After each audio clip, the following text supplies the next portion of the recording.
I think we are good to go. I think we're all live. Everything's working. Okay, we're live. We're on YouTube. We're ready to go. Yep. Okay, let's go ahead and get the meeting started. For those of you who either were there and we didn't know it or just popped in, welcome. Jane Greiner is stuck in traffic, heavy traffic on her way back from Ogden, so probably will not make the meeting, and asked if I would chair the meeting. So with that, let's go ahead and kick off with a, that was the welcome. As far as a roll call, we have Alan McDonald, chair for today, present. Allen, Ed Bush, Troy Slade, John, I always forget, John McKay or Mackey? McKay. John McKay. We do that every time, don't we? Yep. Am I missing anybody? We don't have Sylvia and we don't have Jane. Yeah. So otherwise we have a quorum, we can proceed. If we could start with an opening prayer by Ethan, followed by a pledge from John, that'd be great.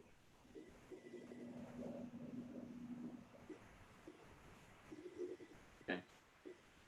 All right.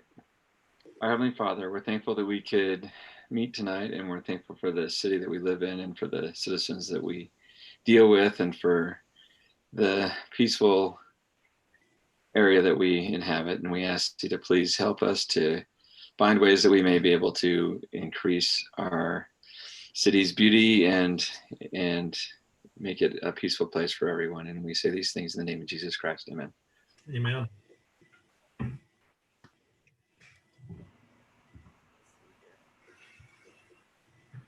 Where do we look?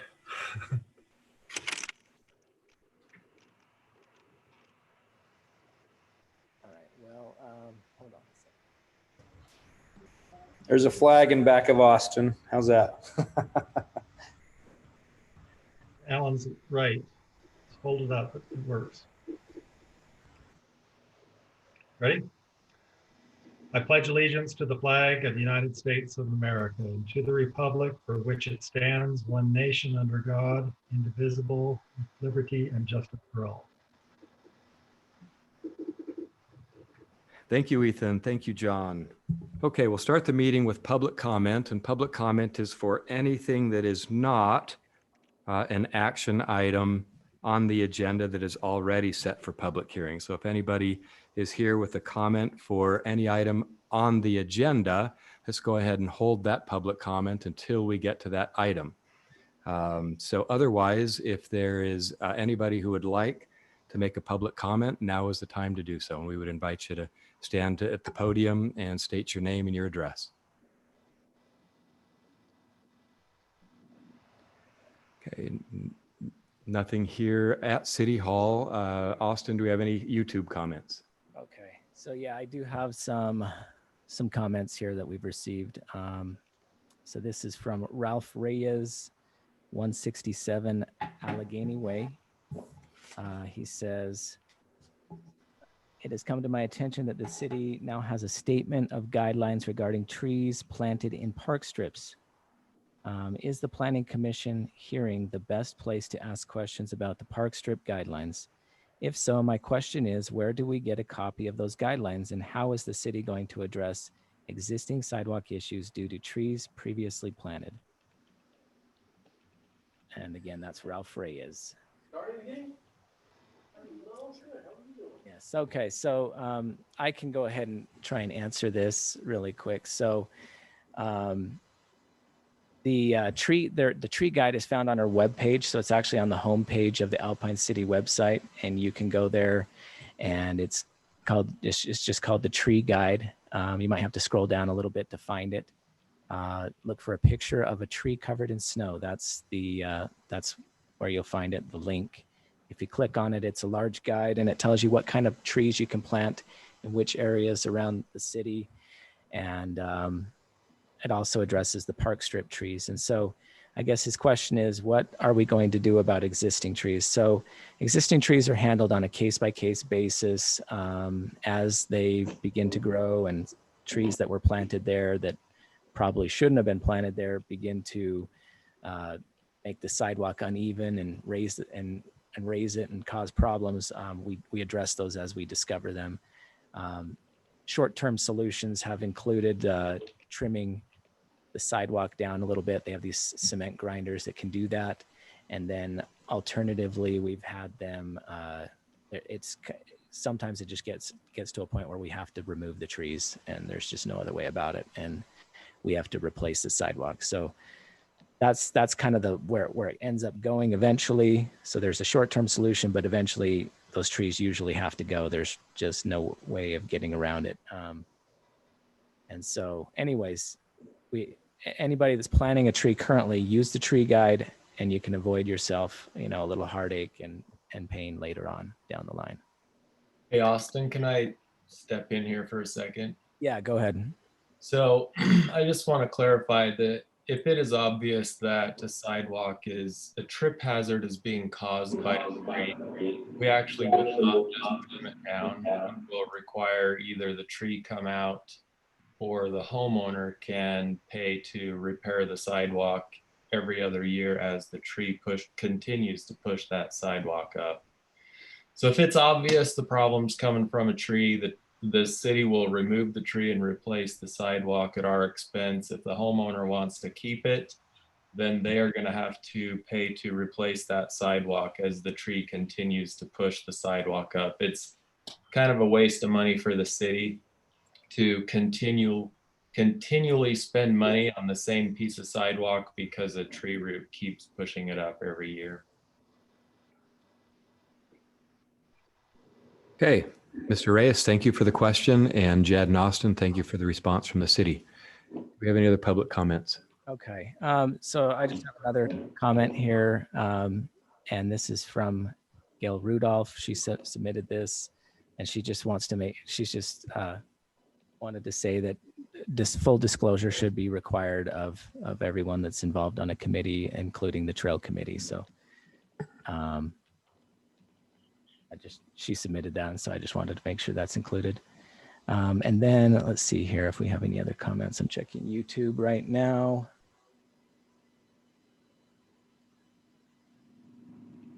Okay. No other comments at this time. Okay, back up the comment from Gail Rudolph. Is Rudolph? Okay, and so the question or the comment, was it a question or a comment? It was just a comment. And it was, can you read it again? Make sure that we address it and address anything that she would like addressed. Do you want to add anything to that? Sorry. Yeah. 57 International Way, Alpine. As a scientist, I sit on different boards and I'm asked to disclose if I'm recommending a calcium product or a hot pocket or whatever, that I might work for the dairy board or whatever. And I felt like people on our committees need to disclose their affiliations. Networking is very important, but I still think we should be accountable to people who pay us otherwise if we're on a committee. That's a good comment. I think transparency is important. Just real quick, Gail, just in your mind, what type of disclosures, like what we do for a living, what other boards we sit on, If what you get money from a real estate developer and you're on the trail committee, I think that would be important. Sure, things like that. Okay. I can't define it, but I think it's something that'll evolve as we go. Okay. Thank you for the comment. Appreciate it. Any other public comments before we move on? Other than Mr. Anson, who came breezing on in like a hurricane. Okay. Did you have anything, Breezy? Have we gotten to the trails? No, we're just in public comments, and we're just getting ready to move into some of the agenda items. Okay.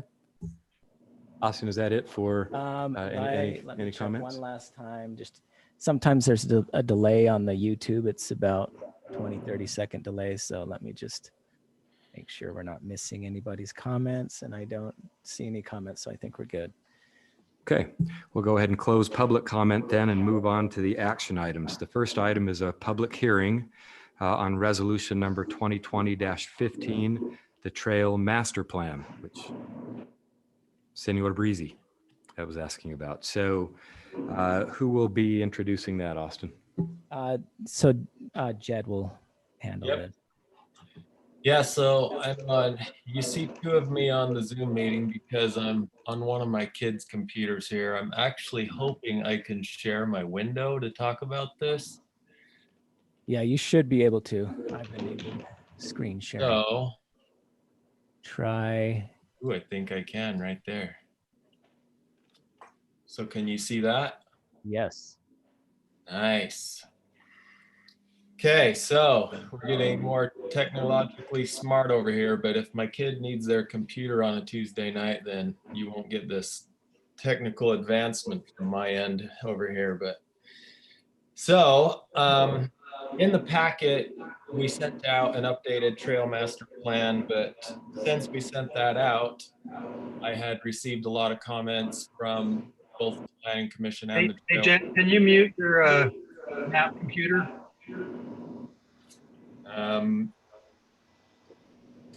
My iPad, Getting feedback from one of them. my iPad is muted. Maybe it's all of us. It's probably all of us. Let me mute mine.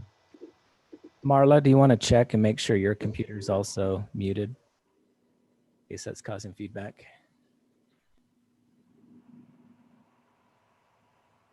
So I just left the meeting on my iPad.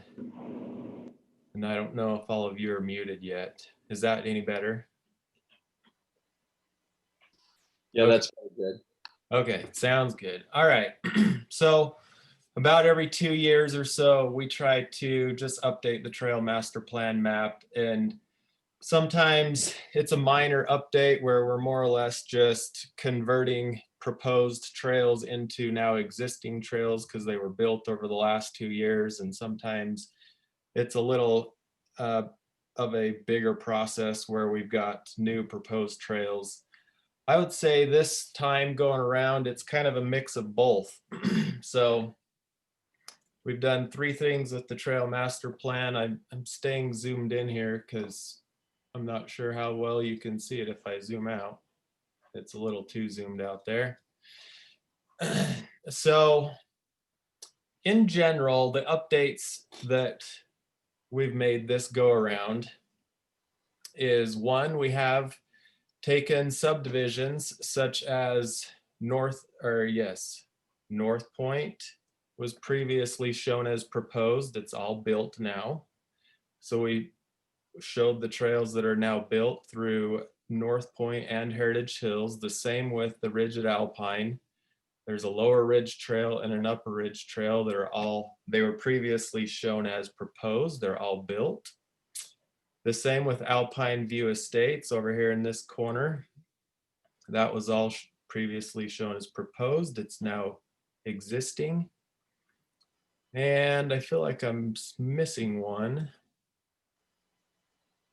but that must be it as far as the proposed trails that are now existing.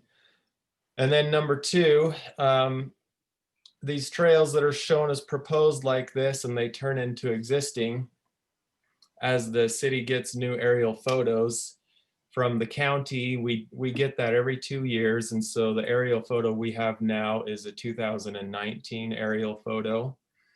And so when we get those new updated aerials, I go back and I look at where the trails are, and then I trace them as closely as possible as they go throughout the developments. And so all of the Three Falls area minus this proposed area right here, that is what the updates have occurred in that area. I've gone in and I've traced all the existing trails to match what actually occurred out on the ground. Same for this Lehigh area over here.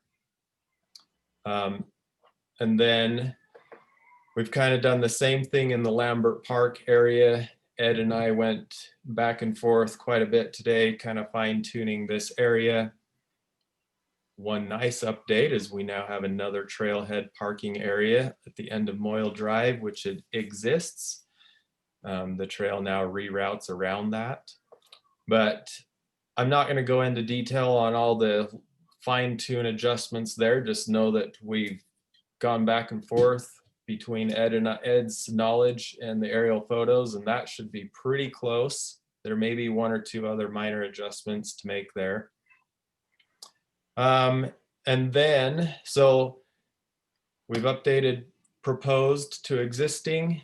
We've traced trails accordingly to the aerial photo. And then we've also added a couple new proposed trails. The trail committee approached the city staff, and I don't know if they sent it to city council or not, but they are proposing 3 new flow trails down through this ravine-ish area of Three Falls. They are intended to have a beginner trail, an intermediate trail, and an expert trail. So the expert will go down the middle, and when I'm done talking, I'll let Breezy talk more about that. So that is a new proposed trail system to this map. Also a new proposed trail system. It's a little hard to see because we're zoomed out so much here. But if you zoom in here on the east side of Lambert Park, the city council has been working and talking with the trail committee about putting in a walking path. I drew it as a straight line simply as an A to B example there. But in reality, when this gets built, it's going to follow the contours and look more like some of these other trails in Lambert Park. It's going to have switchbacks and stuff and follow the contours down through there. And so that would be a walking path only. Trying to think if there's, oh, I did want to talk about the labeling here. And this is just a thought I wanted to throw out there. So we have these labels of parking, trailhead, and trail access. Obviously, parking is where we have a designated offsite parking for the trail system. And we have that labeled throughout the map where we've got parking. Trailheads. A trailhead, in my opinion, is a place where we not only have parking, but we also have a kiosk or something showing an aerial or a zoomed in detailed map of that specific area. For example, over at Lambert Park up by the rodeo grounds, there was an Eagle Scout project there where they built a nice kiosk and have a map and such. We are actually, city staff has worked with city council, and we are working with a landscape architect right now to update some of the trailhead maps. But as I mentioned this, I'm looking at the map. We have no trailhead designation at that parking point. The trailhead designation is actually down here in the Moyle Park area. So that I think would need adjusted. The trailhead should probably be up here at the rodeo grounds parking lot. So I think there's still some minor fine tuning with the labeling, but to go on with the labeling, we have this trail access label. To me, a trail access is where we don't have a trailhead and we don't have parking. A trail access is simply a place like, let's just zoom way in here on Alpine View Estates, but there's examples of this all over the city. The trail access would be any one of these points where the trail touches a public right of way, where somebody could get dropped off and hit that point and go, or ride or walk themselves to that point and hit that point and go. The reason I bring that up is because the trail access, the only place we're showing it is on a couple pieces of private property and up here in Three Falls. And I'm just scanning here. We do have a couple trail access labels down here. My opinion, if that's the true definition of trail access, I don't know if we should be showing them on existing trails, whether they're private property or not. But if that is the true definition of trail access, we should be putting trail access all over the place on our map, which I feel would just clutter up the map. I guess what I'm getting at is my opinion. I feel like we should probably just wipe off the trail access label. I think it's pretty obvious looking at the map that you can drive down roads and You can see where the trails cross the road. You can just, that's an access point. I don't think it needs to be labeled. So that is my 2 cents. Yeah, I guess I'll give it back to you. We can talk about it. Okay, Austin, do you have anything to add? No, I think he covered just about everything. I mean, the only thing I would add is that I think the trail access is basically, it's like someone wanted a trailhead there, but they couldn't have one, so they decided to label that on the map. So I mean, I don't know what the origin of those is or why they're there, but I agree with Jed. I don't know if those need to be on the map. Yeah. Okay, we have a representative of our Trails Committee here, Mr. Breezy Anson. Breezy, anything you'd like to add? Yeah, Breezy Anson with the Trail Committee. I do want to talk about the flow trail that is connected to the Three Falls area. The idea and we've been working with the trail builder for a number of years about doing a downhill, a biking only section that will kind of relieve a lot of the pressure off of a lot of the biking that goes on. We would have 2 downhill biking sections, and then they go by green, blue, and black like ski. A green would be a 2-way, do an up and a down.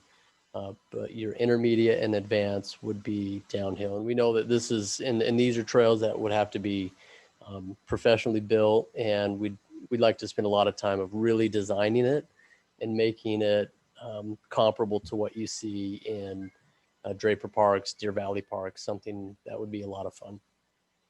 The other is I would like to bring up, we talk about trail access. We have a lot of trails that are off of public roads. I would like to see, and I don't know if it's a matter of getting money or just doing it, is having trail signs at all public streets that have trail access and maybe have the name of the trail wherever there is a public road. And I think that would help encourage people to, and let people realize that there is a trail right in their backyard where some people may not notice. Okay, and I don't know if that would be an appropriations issue that gets brought before us or before City Council, or how that works if there's an appropriations request from a Trails Committee. Yeah, it's probably something that we'd have to take to City Council, and it's a matter of getting the the funding for it and to make it happen. So. Okay, thanks, Breezy. Appreciate the input. Okay, the request from staff then is that on this issue, we hold a public hearing, review the issues, and then recommend either approval with conditions or denial of the updated trail master plan, ultimately to the City Council. So with that, let's go ahead and open this agenda item up for a public hearing. Anybody present, either here in the building or on YouTube, who has a comment to make?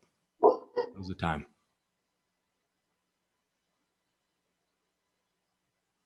And we'll just give this like 20, 30 seconds due to the delay.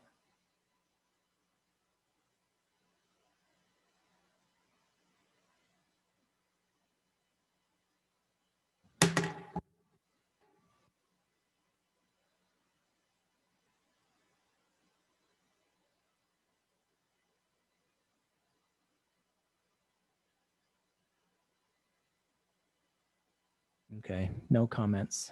Okay, no comments then on YouTube. So we'll go ahead and close this matter as far as public hearing, and we'll go ahead and open it up for discussion with commission members.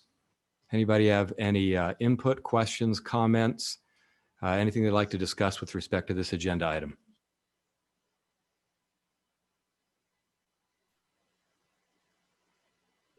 Not really.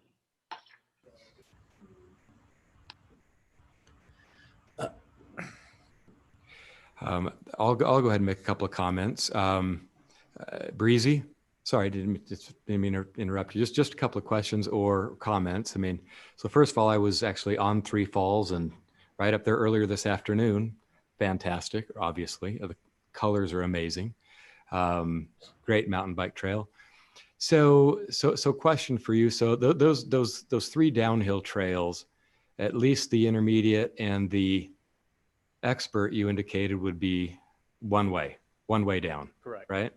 And and that's similar to what they've got on the south side of South Maple Hollow, or the downhills on the up on Draper, the south side of the mountain there. And that's kind of what you're proposing. It'd be similar to what you have with Vertigo, Levitate. Those are the names of the Okay. trails. Corner Canyon. Yeah, and then they do have. They do, and the reason to do it downhill only is because just the rate of speed. Yeah. Okay. I've noticed, but I don't know that would be an issue here. I noticed, for example, having those downhill trails in Draper just makes for a lot of traffic. I mean, you and I enjoy the uphill as much as we like the downhill. In fact, if you don't ride uphill, you don't deserve a downhill, I think, in my world. There's a lot of people who will just load their bikes up, drive uphill, drive up because there's roads and an access point, and then do that over and over again, a lot of vehicular traffic. I see that as a little bit of a concern sometimes there on, with the traffic up there on Suncrest and on Suncrest Highway. But I don't really know that's an issue for us, because the way these are structured, you're going to have to ride up to ride down. Yeah, There's no correct. vehicular There's- access up to the there's top. really no shuttle point. Most Yeah. people would have to park at the Three Falls trailhead parking, or even because your access is from Three Falls or from the Ridge, and it's a climb. Yeah. But we think with as much traffic as up there, I think that it would. Yeah. I think there would be enough people that would definitely use it, and it would probably take some pressure off of other trails that are just getting beat up from a lot of downhill traffic. And it gives bikers a place to where they can just let loose and go. Where when it's getting used so much, you turn a blind corner. Even though we want people to have bells on their bikes, you run into a runner or a hiker, or horses are the ones that scare most people. And so I think this could just give us an option to keep people safe. And then Yeah, I think it's really doable there, because there is actually a fair amount of hiker use right there on that trail, because not everybody wants to hike several miles in, but that's a nice hike up the hill and over the top, and will alleviate some of the downhill bike traffic on a portion of that downhill where you've got some dedicated downhills. People utilize those a little more. So I think, and plus we've got a lot of capacity down in that trailhead parking for, it's, as I ride down through there, it's even on a busy day, it's not even halfway, really, capacity as far as vehicles parked there. So, we've got a lot of capacity. It's a nice facility at the bottom of Three Falls. So, yeah. All right. I personally think it's good. Comments from commission members? If there are none, would anybody like to make a motion? I had a question, Alan. This is Ed. I just noticed that up on the Three Falls area, there's a P in a parking area that's off the road. Is that actually planned to be a parking area up there? It is. Thanks for bringing that up, Ed. I actually think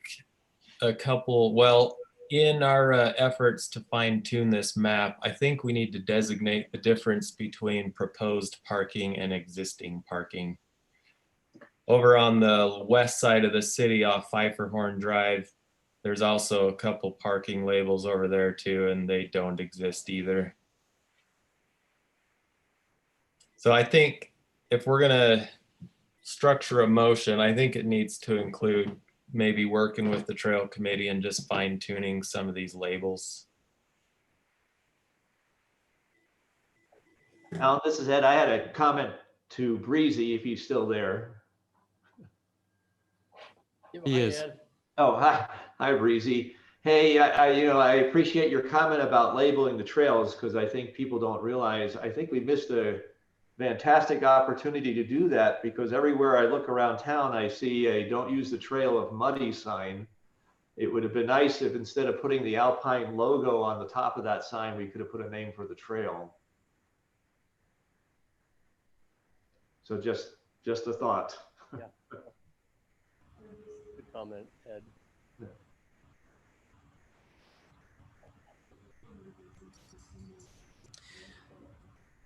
I agree with your idea about the trail access label. I mean, it seems like we're going to have like 100 of them on there if we actually use that label. So I don't Yeah. think that's necessary. I like Ed's idea of naming the trails. Having said that, I'm not sure if I would name all the smaller interior trails of the city unless they were longer and connected to something. I really like how the Three Falls and the Lambert Park trails are labeled because that's more of like a park of trails. Some of these other smaller ones around the city, it might be easier to just call it an Alpine City Trail, but I don't know. That's just my opinion. I think that's kind of what you were talking about. Yeah.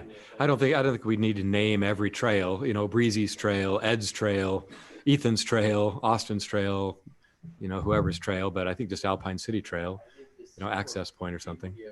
Yeah. That there is something there as Yeah. they're out for their morning walk, because a lot of these aren't going to be the major heavily used ones for people that are doing long hikes or bike rides, but for the morning walker that wants to get into the trees, I think it could be something where maybe it would give them a point of I reference. completely agree. And if there's a point where the Trails Committee wants to give maybe bring to us or staff or the city council, just kind of an idea of how many signs we'd be looking at, what's the cost, what's the, are there existing posts already we can just, screw a small sign onto, or are there a lot that don't even have the existing post? Anyway, an idea of the scale and cost of the proposal, and then see if the appropriations are there. Would invite the Trails Committee to do that. So, okay, does and any further issues or questions or discussion points from the commission? Is it better to act on this now or have it cleaned up with the removal of the trail access designations and moving the trailhead designations and other things? Get those cleaned up before we pass it to city council. Is there anything? I think that might be an appropriate motion. I'll make that motion. Yeah, I don't think there's any rush to push it. I'll make a motion that we send the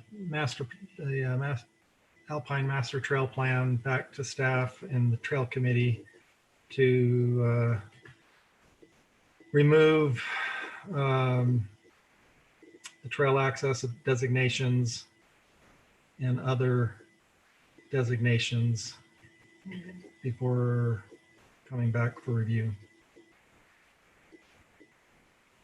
Thank you, John. Do we have a second? I'll second that. Troy? Okay, all in favor, say aye. Aye. Any opposed? Nay.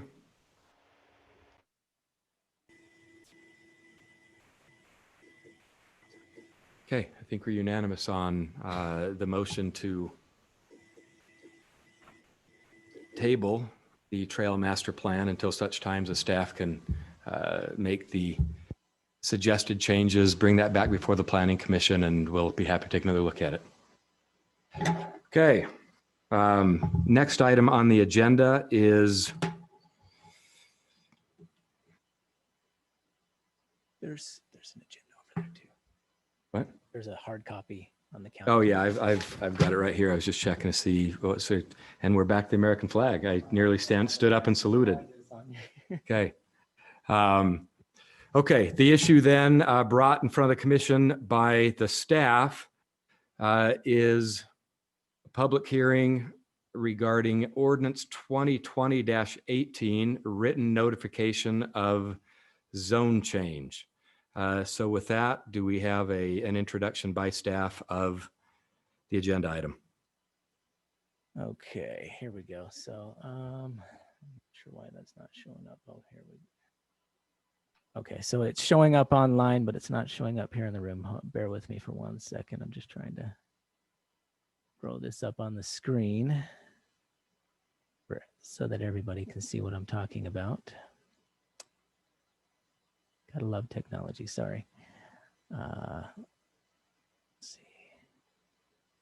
Okay. Austin, what's amazing is doing this remotely. We're doing it as well as we are. So Yeah. kudos. That's true. Okay, so thank you for bearing with me. Okay, so this is the next topic here that we're looking at. So this is Ordinance 2020-18. And so essentially what this is, it's really a simple fix. In the past, this is pertaining to zone changes in particular. So whenever we have had a zone change, there's a series of requirements. We have to notice it. Specifically, if you live within 500 feet of the zone change, you get a written notification. And so our ordinance says that you shall be notified that at least 7 days prior to a public hearing, the city shall mail out an envelope with the notification. Well, the state law says that it has to be 10 days. So our ordinance does not comply with the state law. And so we are just bringing this into compliance so that we match with what the state is asking us to do. This noticing requirements. So it's we're proposing to change the written notice deadline from 7 days to 10 days so that those residents who live near a zone change can have a few more days of notice before the public hearing is held.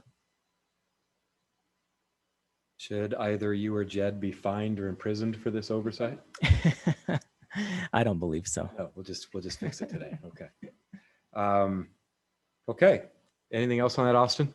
No, that's it. It's Okay, really so pretty. basically we're just looking to amend an ordinance to bring it into compliance with state law with respect to written notification of adjacent property owners. Okay, thanks for the intro, Austin. Do we have, let's open that now for public hearing. Do we have anybody from the public, from the city who would like to, or citizens who would like to comment on this proposed ordinance change? Okay. Nobody here in town or City Hall. How about on YouTube or online, Austin? Check.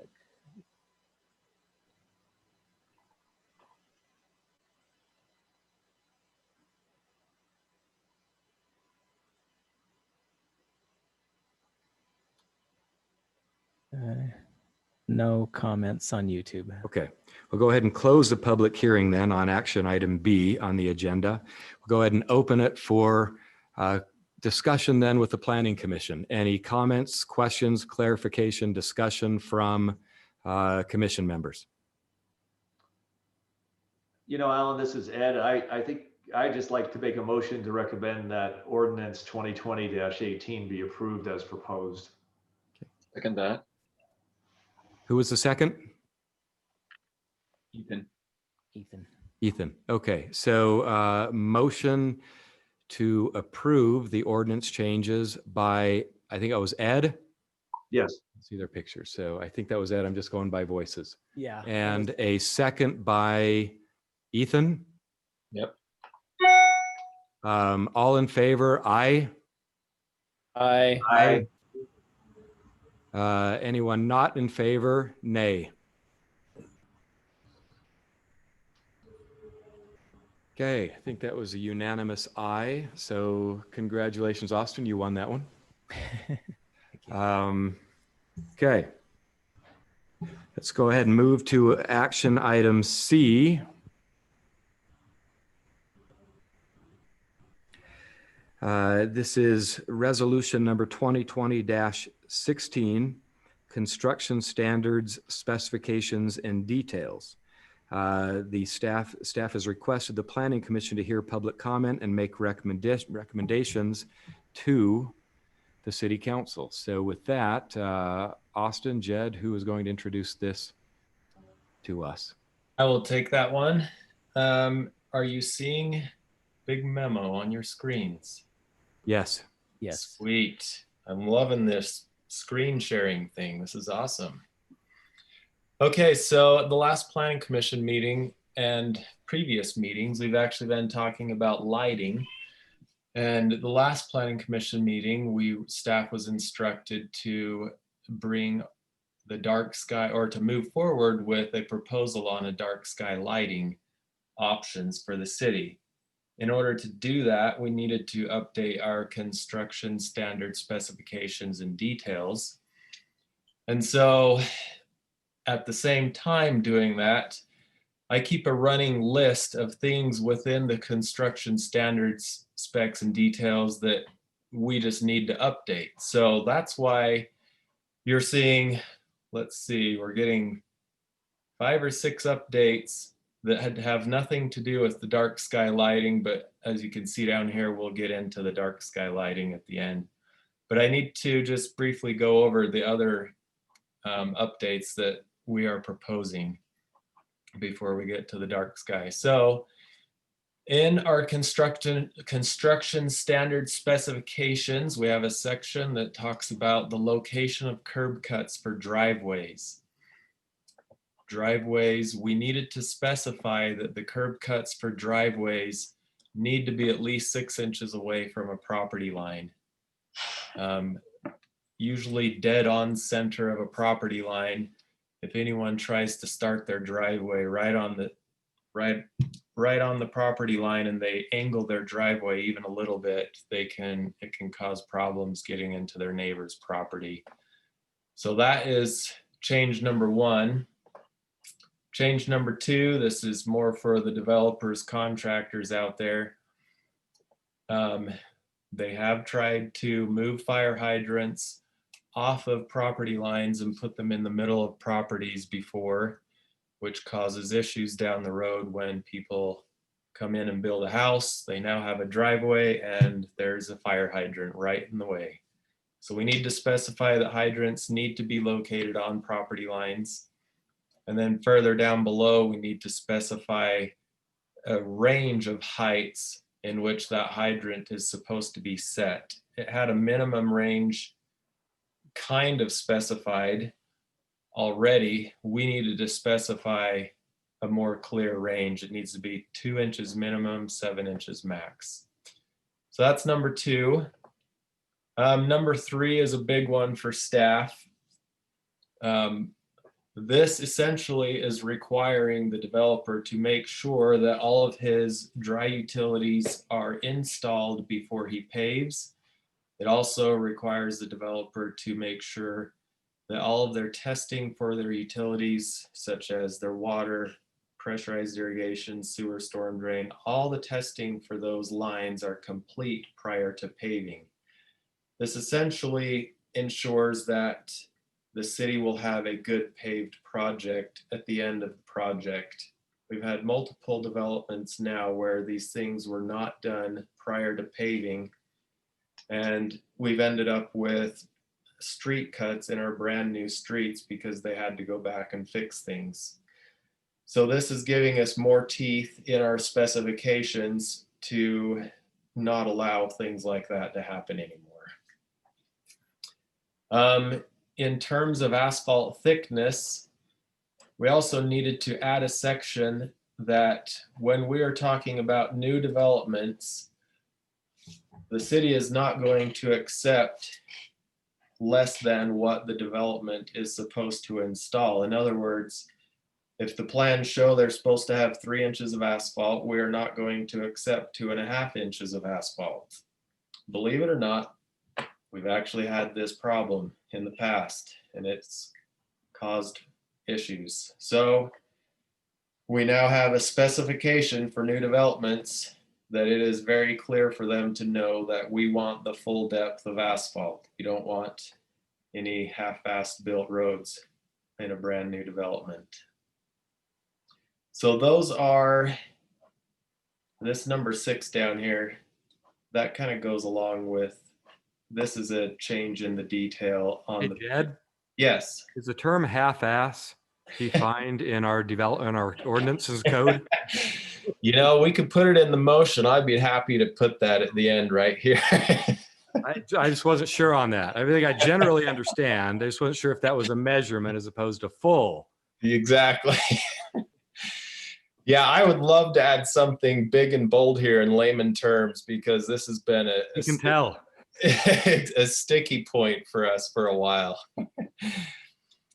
All right, so now let's talk about are dark sky compliant light fixtures. So Hey, just for my own education, if you Yeah. go back to your changes there under number 3, the gas and power to be installed prior to paving, I just don't, what does dry utility company, what does dry utility mean?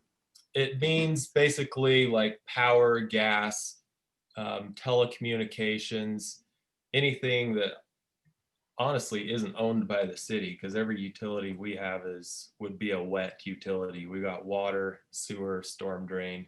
Okay. So it's a common phrase in the construction world. And I guess we somewhat defined it right before that.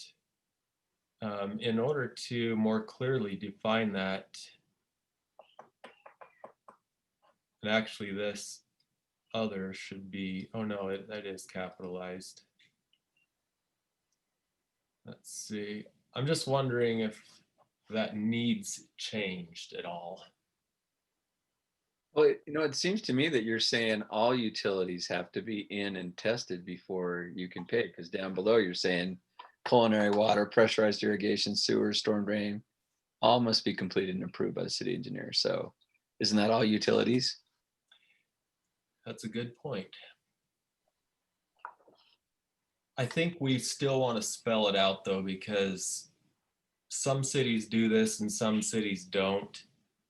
I like spelling out the fact, specifically gas and power. Those two are the ones that we have issues with.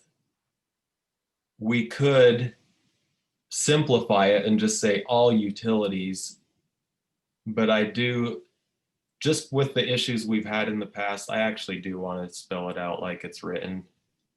Okay. All right, so dark sky compliant fixtures. I assume you have all had a chance to look at the packet. So our current fixture right now is this upper one. This is a residential fixture. That's what we're getting in our new developments. It is a full globe, which allows light to reflect upward. And that is not dark sky compliant. But this one right below is, and this is the one that is installed outside of City Hall.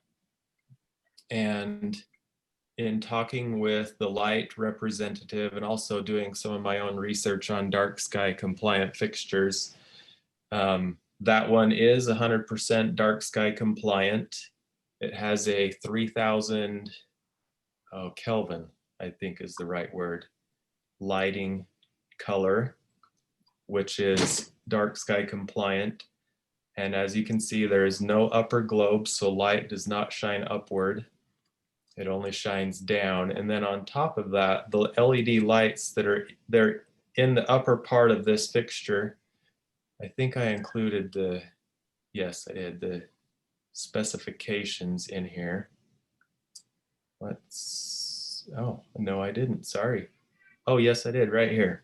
So this is actually kind of cool. Even though it is a circular fixture that's facing towards the ground, you can get different directional patterns of light that shoot out from that fixture. So we are choosing this fixture here where you can see the left side says house side and the right side says street side.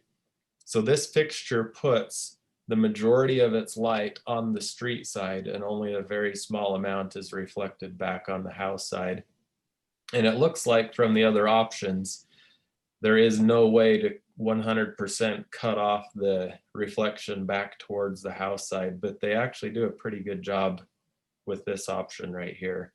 So I thought that was actually kind of neat that with the LEDs and the way they install them, they can mess around with the pattern of light that it actually puts out. So that's the residential light fixture proposal.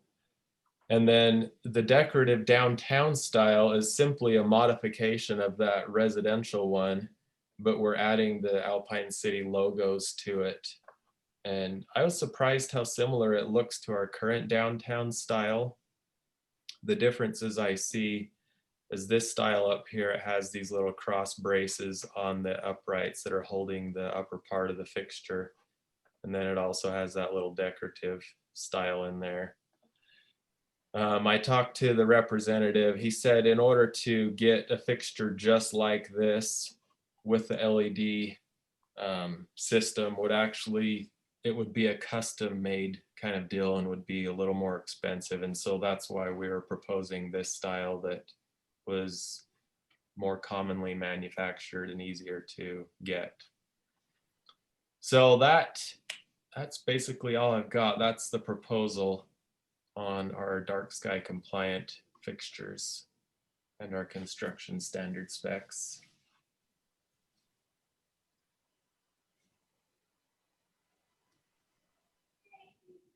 Okay. Austin, anything to add to that?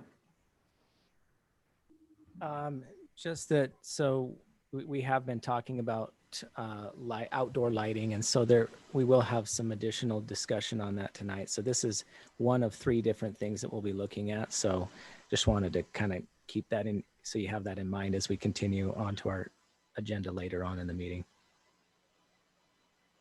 Okay. Thank you, Jed. Thank you, Austin. Then on agenda item C, let's go ahead and open that up for public hearing. Any member of the public like to make a comment? Austin, anybody on YouTube? We only have 2 people on YouTube, so I'm not sure if it counts me as one of them. We'll give them 10 more seconds to say something. Maybe there's an NBA game on tonight. Maybe the finals are going. Maybe everybody's rewatching the debate. Yeah, maybe. Okay, let's go ahead then, and unless something pops up, we will go ahead and close the public hearing on action item C, and we will open it up for Planning Commission discussion. So I guess I would just start with a question. I don't know that we typically get action items in front of the commission that are a resolution. Maybe you can help me understand like why because typically we're proposing an amendment to an ordinance or a new ordinance, something along those lines. Here you're asking us about a resolution. Yeah, the reason for this is a document, a separate document that's not in our ordinances. It's not in our code. It's its own separate document. And so we just need that resolution to adopt this separate document. So, okay. So for example, these amendments to this memo dated September 30th, 2020 that Jed is proposing. This is a memo that is legally enforceable with contractors, others who are doing business with the city? Or do we take these specifications here, number 1, number 2, number 3, are they incorporated? Do they modify existing ordinances?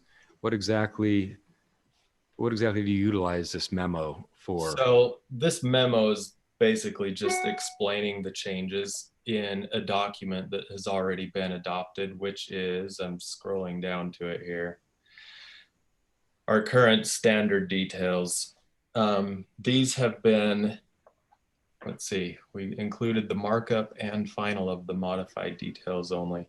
So we've currently have an adopted set of construction standards and specifications. This memo is simply highlighting the proposed changes to a currently adopted document. So by resolution, we would adopt the changes to that document. Okay. So here's the modified. The changes in that document then, do they make their way into the construction standards here, Yeah. sections 100 through 1000? Yep, they do. And so if we keep scrolling down, I highlighted, so for example, this is detail 31 in our details. This would be the highlighted change. The very next page does have the updated detail. So if we adopt this resolution, this new detail would now be standard in our details. Same with, here's the decorative street style one.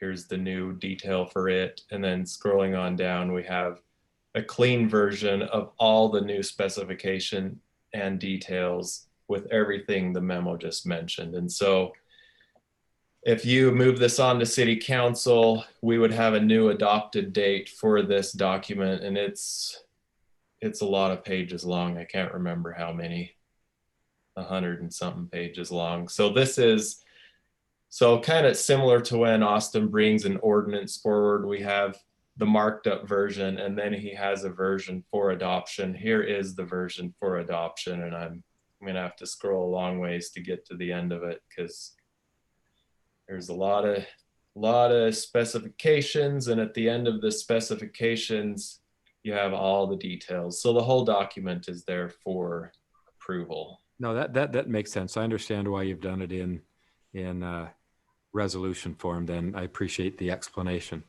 Okay, any additional comments, questions from the Planning Commission members?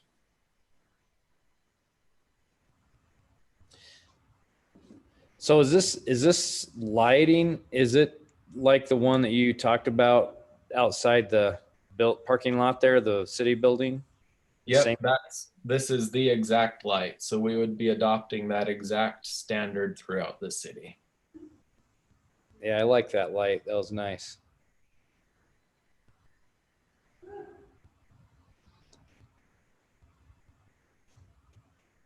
Okay, I can make a motion, I think. So I motion to recommend the resolution of 2020-16 be approved as proposed. Okay, we've got a motion. I think that was Ethan. That was?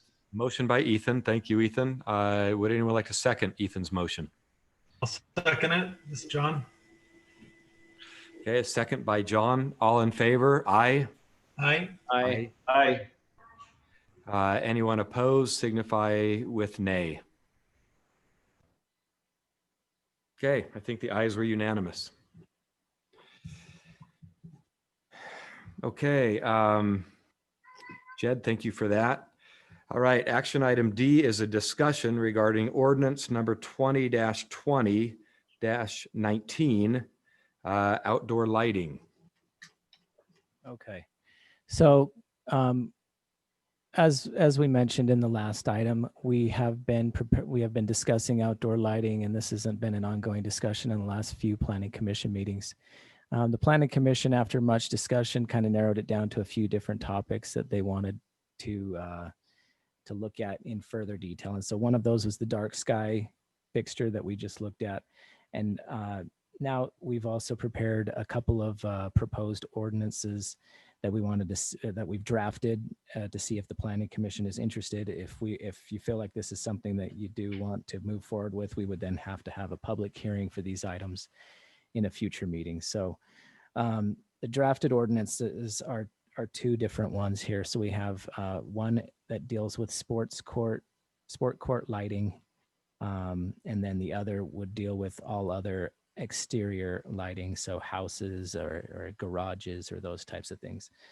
So the first proposed drafted ordinance that we have here is sports courts. All lighting shall be directed downward and shall not spill onto an adjacent property.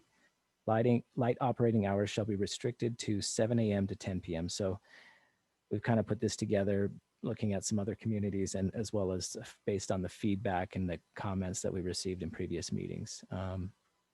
And then continuing on, the second ordinance would be house and accessory structures. All lighting shall be directed downward and shall not spill onto an adjacent property.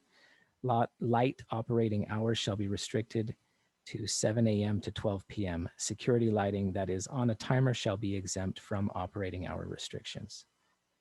So these are here for the Planning Commission to discuss, to see if this is something that you want to move forward with, or if maybe we don't want to go this direction. That's for you to determine tonight. Okay, thanks, Austin. So no public hearing because we're not actually proposing any amendment to an ordinance or a new ordinance. We're merely discussing a proposed ordinance that, depending on how the discussion goes today, staff will bring back at a later meeting. Am I correct on that, Austin? Correct. Okay. So no public hearing, just we'll open that up then to Planning Commission discussion, comments. questions, opinions, thoughts? Is this ordinance too comprehensive, not comprehensive enough? Do you want there to be more? Do you want there to be less? Any thoughts or opinions? So, I mean, I think it's a problem that is becoming more prevalent. And so I actually think we probably should address it. So I think this isn't too drastic. Yeah, so this is Ed Allen, just so you know. Number one, yeah, I mean, you would think some of it is directed downward and not spill would be common sense, but I think we need to start telling, yeah, at least establishing something for the city. Of course, then it does, I think the big part of it is, it kind of gives a light operating hour for sports courts so that they can't go into the wee hours of the night. On the second one, as I looked at it, not so sure for house and accessory structures, there's a lot of people that do landscaping lighting that highlight trees, which of course are not directed downward. I don't know if we're trying to restrict them from having that. I had a couple comments. So anyway, that would be something, are we trying to restrict that kind of lighting? Because there are people that do have that. I think that the other part that I see that we could run into problems is that many people, not many people, but some people have put in solar lighting, the little walkway lights that are solar powered, which tend to go off anyway. But I have a neighbor down the street that actually has it out for his trees. He has a little slower power. None of those can be turned off. So I don't know if we should have like an exemption for low wattage solar landscaping and sidewalk lighting. So because you can't turn that off specifically on that. And then the only other comment I had when I looked at this with the security lighting that is on a timer, I thought that maybe that if we were, in the non-operating hours, that was, 12 midnight to 7 in the morning, that we would allow security lighting. But I'd like to see something that would refer to that would have to be set up in some sort of motion sensing and then be shut off within a 5-minute time period. Otherwise, people could just leave the security lighting on all the time. That's my comments.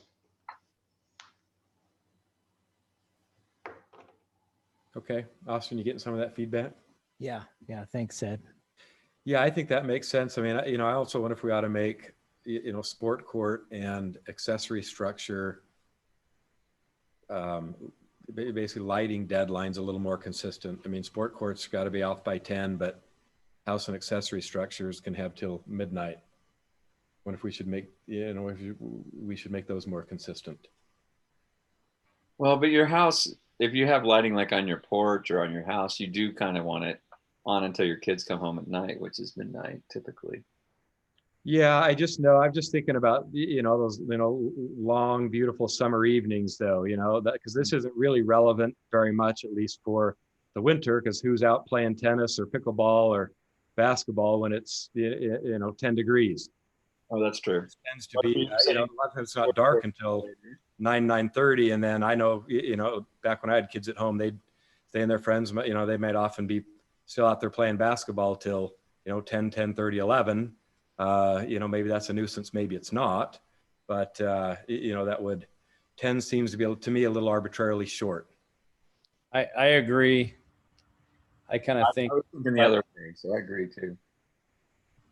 Yeah, I think like 10 11 or PM, something. That number comes from Highland, so that's what Highland does. We don't even like Highland, do we? Yeah, they're too. Yeah. We all left Highland. Yeah. Austin's, I like those Highland guys. I can't say that. Yeah, so I mean, I think maybe that should be more like 11 or midnight as well. I think we've raised some good points. Like, what do you do with, like I've got landscape lighting that does come from underneath and shoots up the house when the bulbs work, which most of the time is not. But and then, yeah, what do you do with like motion sensors that may come on 1, 2, or 3 in the morning if a raccoon is running across your driveway? Well, I think that's what the security lighting is supposed to be.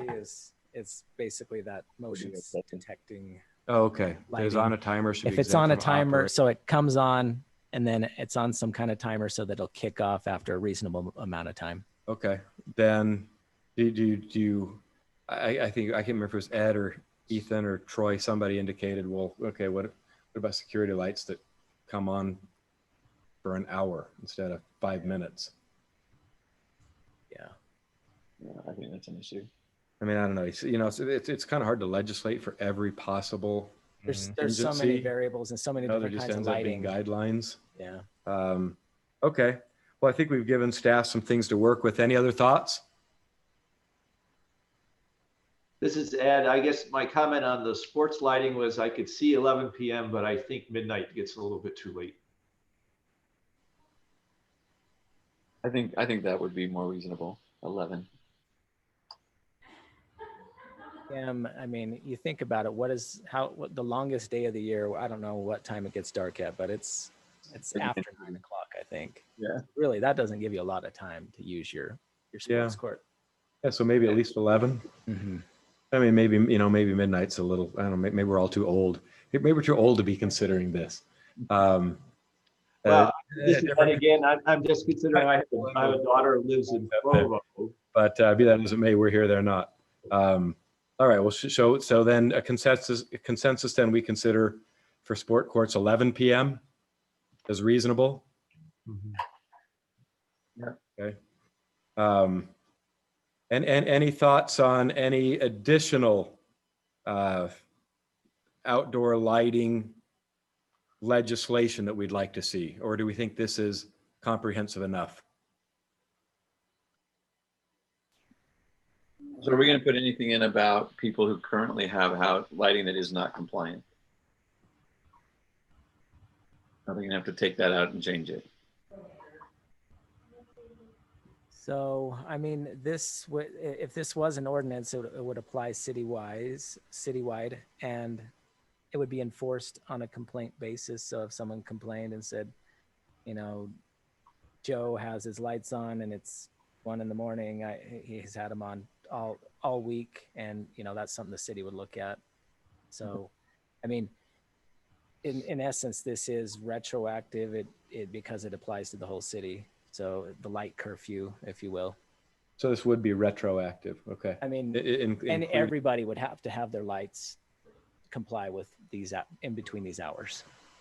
Well, I mean, ultimately, we'll notice up a hearing on that, and we'll determine what the public feels unless about. you made exceptions for certain types of lighting, right? So we could say landscape lighting is exempt, or like the security lighting, like we've already made that exempt. What if people have, I forget, what's the protocol? Like, let's say that somebody has a flagpole and an American flag.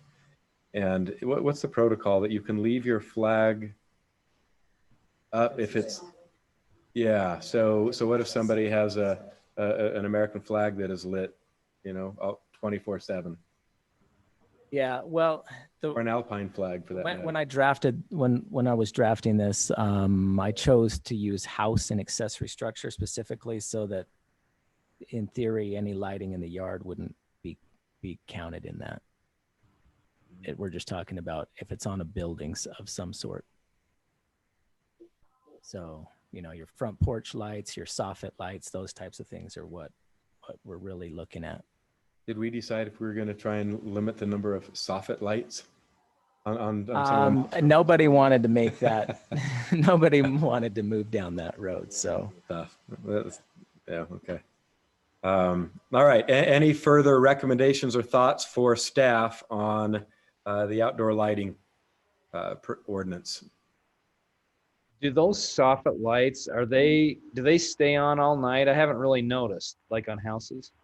The new one? I mean, most of them are connected to like your same switch that your front porch lights are on. So they flip the switch. They want to leave it on until the kids get home. Their house is lit up. That's usually how it goes. So, okay, that's fair. But with this, they'll have to have it off by midnight.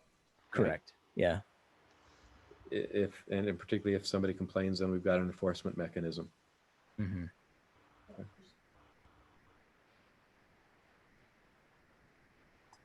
Yeah, I mean, Christmas lights,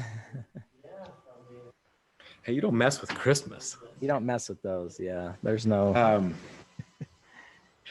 Yeah, that's you. Yes. So Directly. Gail, Gail, who's here with us, brought up Christmas lights, and I just know that, yeah, a lot of times you drive back into this, back into Alpine, even 1, 2, 3 in the morning, and yeah, you see Christmas lights all over up on the hill on. And I mean, the point is, I guess we're not going to walk around unplugging people's Christmas lights, but if a neighbor or somebody complains, Mhm. based on the ordinance, we drop a little note or something on the door that says, look, warning 1, your Christmas lights have to be unplugged or off by midnight. They'd fall under this, correct? I mean, yes, I guess so, because it's attached to the house. So it'd be some type of house lighting. Yeah, it would. I mean, the reality is not a whole lot of reason for Christmas But lights. again, it's like anything other light. enforce it on a complaint basis. So I mean, if someone's Clark Griswold down the street has his house lit up, I mean, maybe that's one that we would go out and enforce. I can think of a surname we could fill in the blank with a Christmas tree house, but do those, maybe I won't. Okay. Any thoughts from commission members on Christmas lighting? And any exemption for that, or should that just be a part of the restrictions noted in section 2?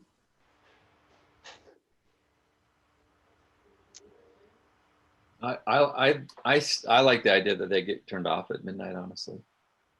Okay, well, Grinch 1 spoke up. Anyone else? Ethan, I'm just kidding.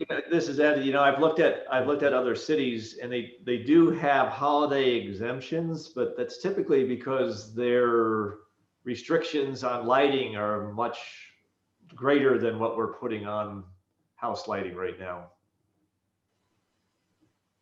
So I guess I would be Grinch number 2 with Ethan there to say, I would say just keep it off at midnight.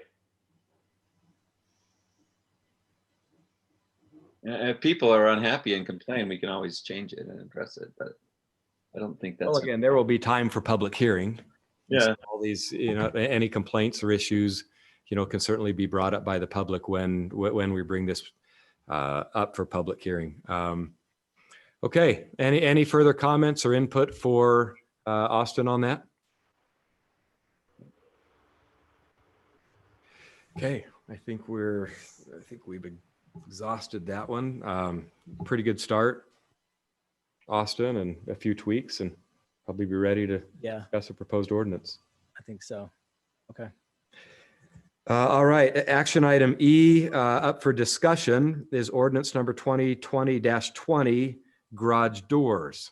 Austin, Jed, somebody want to talk to us about this? Yeah. So I'll go ahead and introduce this. So basically, so the mayor prepared a statement that what has been read in other meetings, and the planning commission is well aware of, that there's a number of issues on homes and properties that he'd like to have looked at. So the outdoor lighting was one, and garage doors is another. So the idea here is that he feels that it would be a good idea that if you don't have a home that's just entirely nothing but garage doors on the front of the house. And so staff has gone ahead and just kind of looked and seen what other cities are doing and drafted an ordinance based on that, and brought it here for your reaction to see if this is something that you'd like to move forward with. So the ordinance that would be proposed here would be garage doors. The width, and I'll just go ahead and read this as it's being proposed. So the width of an attached garage facing the street may not exceed 50% of the width of the front facade of the house. The width of the garage is equal to the width of the garage door, or in the case of multiple garage doors, the sum of the width of each garage door plus the width of any intervening wall elements between the garage doors. Each lot shall be limited to a maximum of 2 large RV style garage doors facing the street. So maybe that's reading that, maybe it doesn't flow as well as it should, but there's really two parts here. So one is saying you can't have, you're limited to 50% of the facade of your house being garage doors, the part that faces the street. And two, you're limited to how many large garage doors you can have facing the street. Couple of thoughts on this. RV style garage door, as I got thinking about this, after I put this in the packet, I got to thinking, how do you define RV style garage door? And that's a difficult thing to define. So I thought maybe it'd be easier to just say a garage door over like a certain size. So we'd just say whatever the average size of a garage door is. I don't know that number off the top of my head, but you shall be limited to one or two garage doors over the X size. So the average size of a garage door. You know, my experience is that like what really sets apart an RV style garage door from just a standard garage door is not so much the width as the height. Yeah. Is that, you know, instead of I don't know, what's the normal, 8 foot? I'm guessing standard's 8.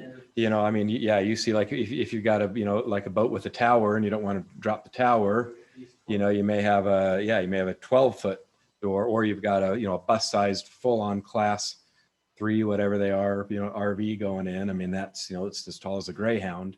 It's not the width, it's the height.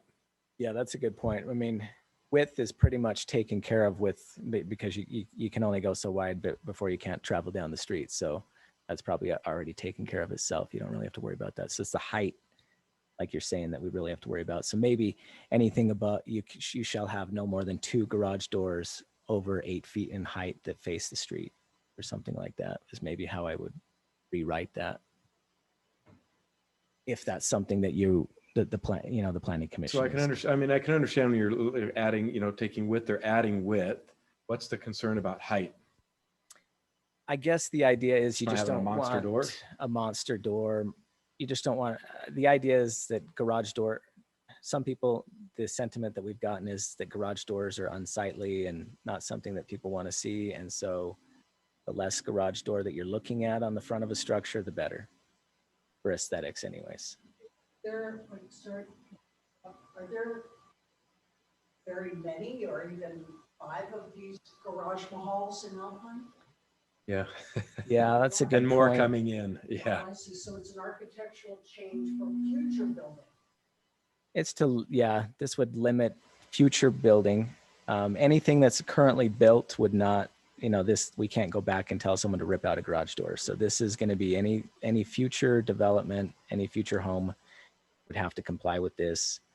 And, there have been a couple of garage mahals that you've talked about, but there are not many. And we've had complaints about one that I've since my time being with the city. So I don't know if it's a huge issue that we need to deal with, because we don't see it as if we're going by complaints, we don't get a lot of complaints about it.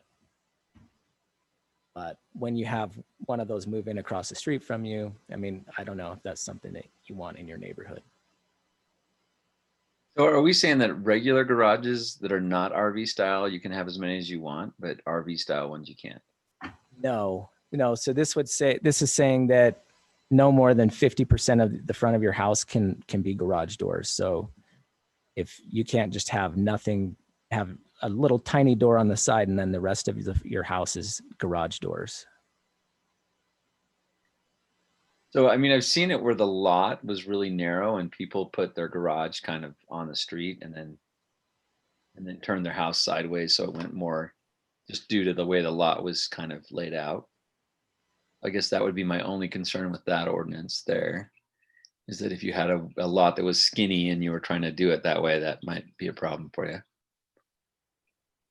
Yeah, that's a good point. And I can think of a couple of examples off the top of my head where it's not a huge lot, and they've done exactly that. The front is because they have to have a garage door. So that could be an issue like in the historic district where these pioneer lots are not very wide at all. Some of them are 80, I mean, 90 you could just have a 2-car garage that by the time you then had the front facade of the house along with that, and you're hitting setbacks on either side, you probably wouldn't even be able to put hardly a 2-car garage in. Yeah. So maybe one of the things we could put in here is that it's only effective for the larger zone lots than typically our smaller zones are in the historic district or downtown. But as we go up, we might want to do this just for, CR 20,000 or 40,000 rather than all of them, right? Well, and I think, Austin, does this address a corner lot, like the issue that we've already had?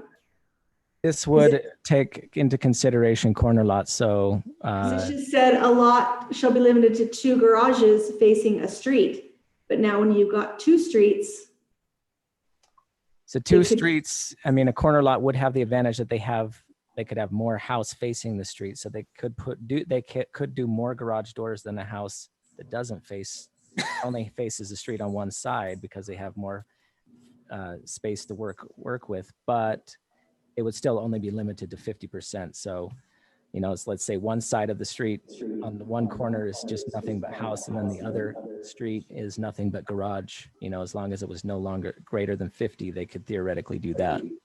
Have you walked around Alpine, Austin, just and looked at homes that you would not think at all were garage mahal homes, but were possibly like half-acre lots, 3-car garages that face the street, right? They're street facing. I'm not sure, I'm not sure. I'm just thinking about my next door neighbor, right? I mean, like I've got a 3-car garage, but it doesn't face the street, right? You drive up the side and then turn in, and they're the side of my home. So that not applicable, right? Yeah. But my next door neighbor, who likewise is on a half-acre, has a 3-car garage that faces the street.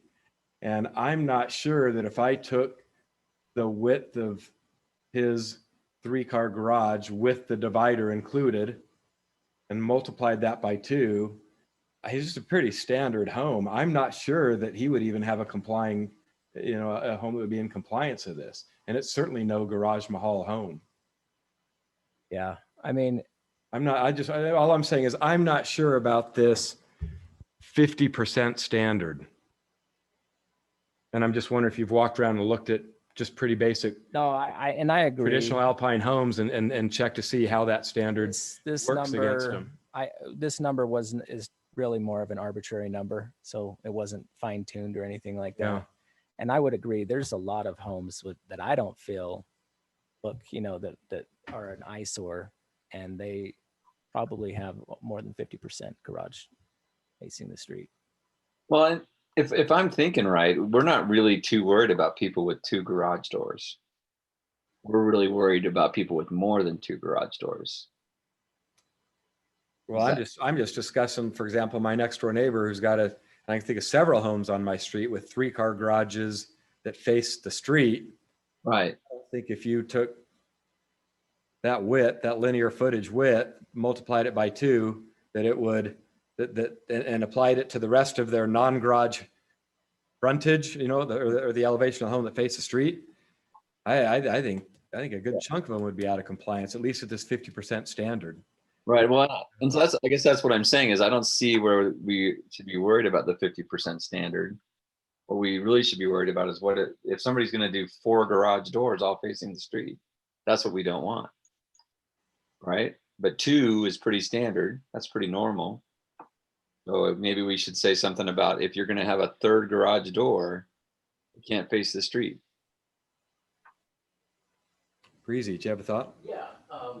Breezy Anson, 633 Wilderness Drive. I would give this some thought. A person who sells real estate here in town and sells a lot of lots here in town. When you get to these bigger and larger homes, and some of these subdivisions, it's required to have garages, extra garages. If you're going to have a boat, a trailer, an RV, CCNRs won't allow for that to be parked on the street. Would this include detached garages? Because a lot of people will have their regular 3-car garage that's required by CCNRs, and then they'll have an accessory garage is where they're going to put their boats and their RVs. And the lots that we're selling are very expensive and people have very expensive toys. And the restrictions that you have on these developments require these vehicles, boats, toys to be parked in a garage. I see this as being a problem. Is a developer, contractor, future problem. And some homes have some really nice garages and you can design them in a way, but I would be really careful and maybe. Yeah, so let's, okay, so there's me, right? I don't know if everybody can see the screen. Let me just re-up. So now go to my neighbor just to the south.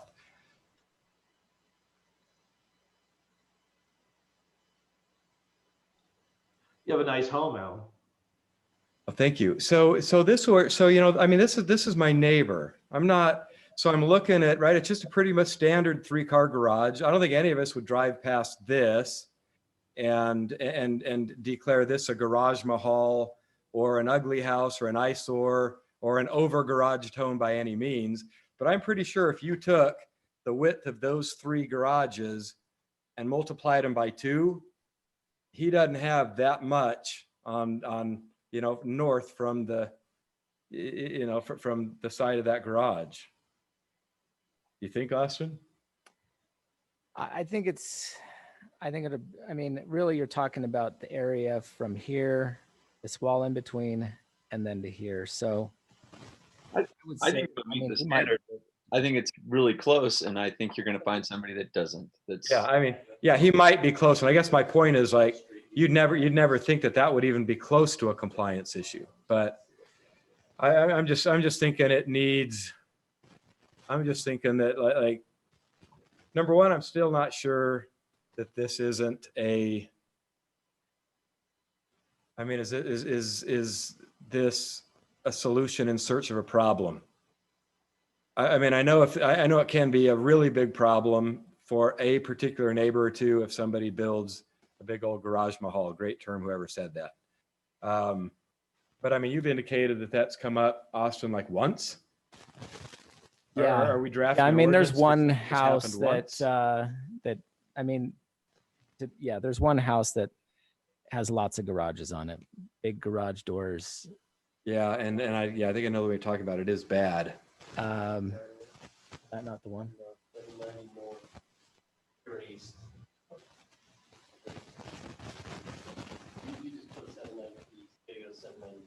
Oh.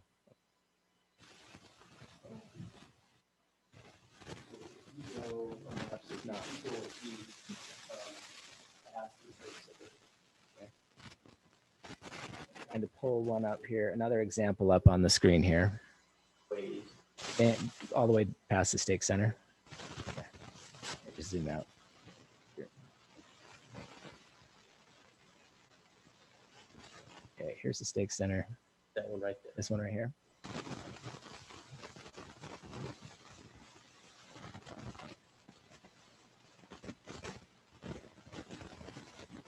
Oh, this is way old. Yeah. So I can think of another one that's probably a good example. And this is kind of it's a more modern style. This is on 200 North.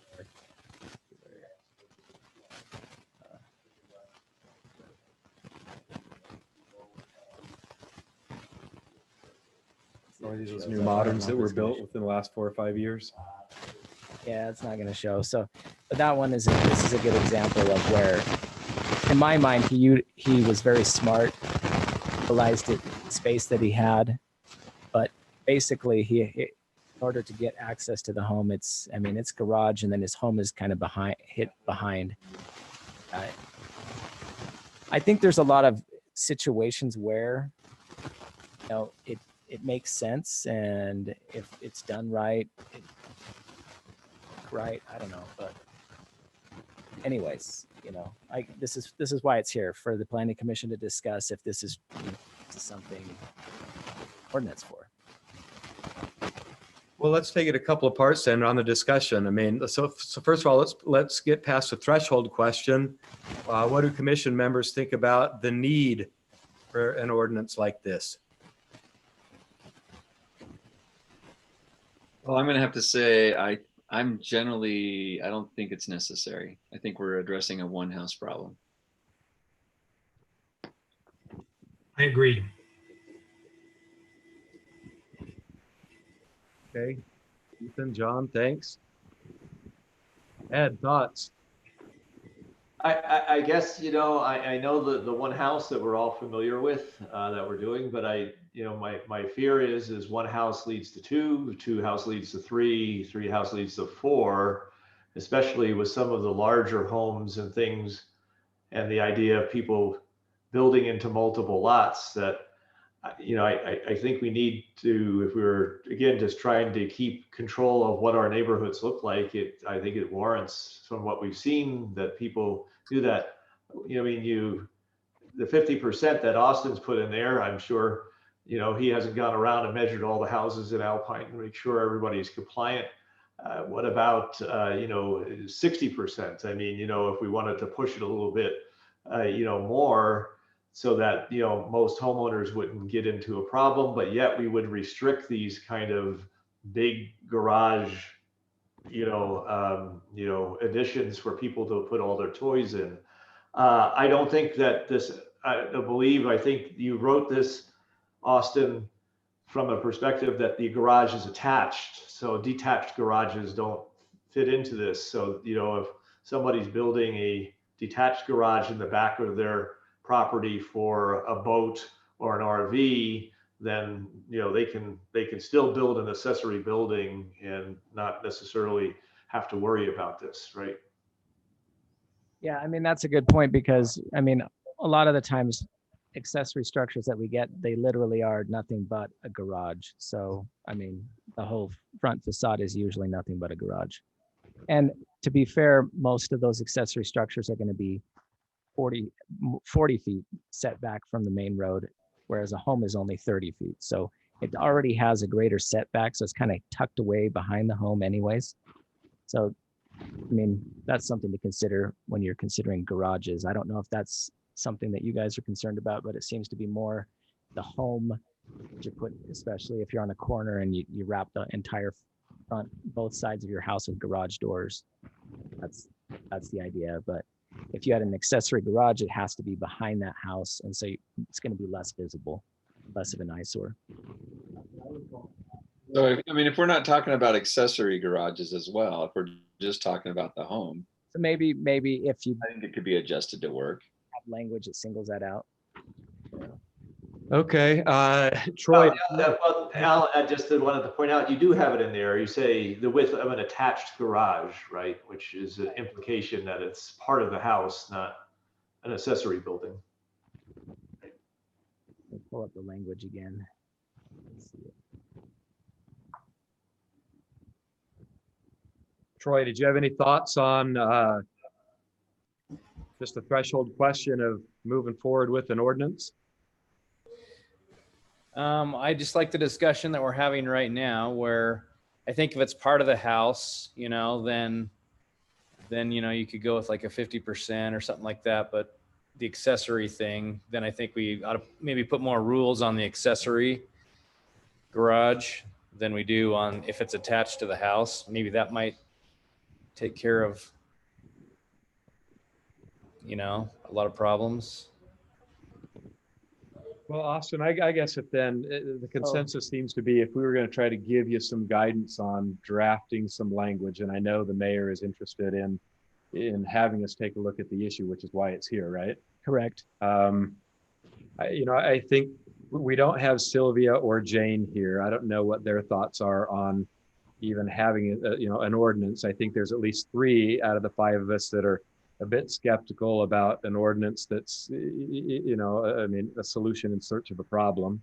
But, I can see how there could be a problem. So, I mean, I think if there's going to be an ordinance that's going to pass muster with the Planning Commission, who's already got a little bit of skepticism in the first place, it's going to probably have to be pretty well thought out, narrowly tailored, not going to be restrictive to historic district or smaller lots, not going to impact smaller half-acre lots, for example, similar to my neighbor's home or the home that Breezy was talking about, or the one on 200 North, but something, tailored to literally just like monster garages on a monster home on a monster lot that just, sort of dwarf everything around it, where neighbors walk out and all they see is a wall of garages.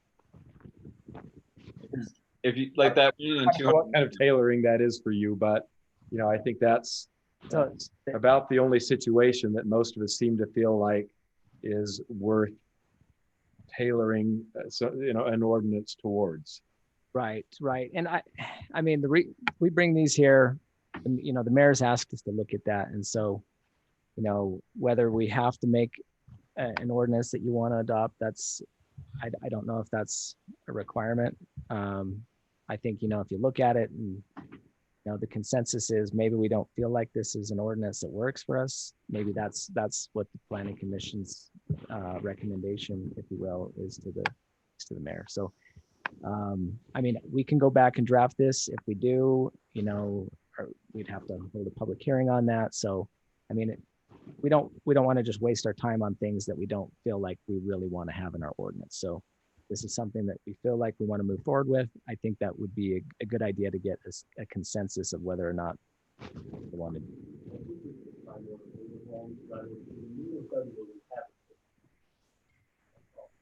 Yeah, and that's a great point. I mean, CCNRs usually take care of this thing. CCNRs, I've seen some written where they say your garage has to face the side, it can't face the street, or so it can only be so big. And usually the city doesn't get involved in that kind of stuff. So do we want to? Well, I'm not sure that as a commission, we all necessarily feel like there's a whole lot of reason to attempt to draft an ordinance here, unless you want to take a stab in, some type of consultation with the mayor, something that really does address just the garage mahal situation in like an overly large home,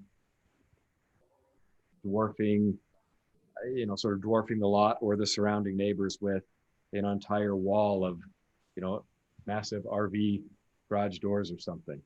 Mm-hmm. Yeah.